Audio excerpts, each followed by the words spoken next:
Hello friends मोहर कृष्ण आज बनवा चिकेन मैंचो सूप। प्रथम कड़े तेल गरम करेंगे किसी रसुण किमा कि अदा किमा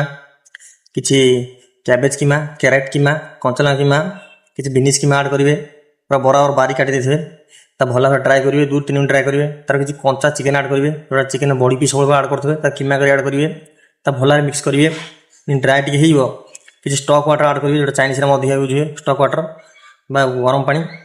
आउ को जिलार भिडियो देखते प्लीज कमेंट करेंगे और नुआ नुआ रेसिपी जानापी मो चैनल को फॉलो करूँ। आउ स्वाद अनुसार लुण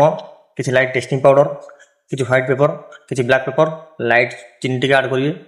तार किसी सोया सॉस ऐड करेंगे किसी चिल्ली सॉस ऐड करेंगे ता भल मिक्स करदे भाई सोया सॉस कंपलसरी सोया से अधिक पकेबे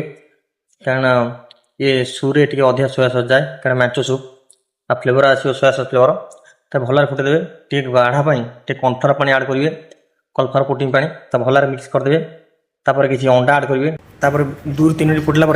स्प्रिंग अनियन कि धनिया पत्ता ऐड करेंगे आपन प्रस्तुत हो चिकेन मैंचो सूप। आ वीडियो को बहुत मात्रा शेयर करूँ लाइक करूँ कमेंट करूँ नुआ नुआ वीडियो देखिए मो चैनल फॉलो करूँ। रोहु जय जगन्नाथ।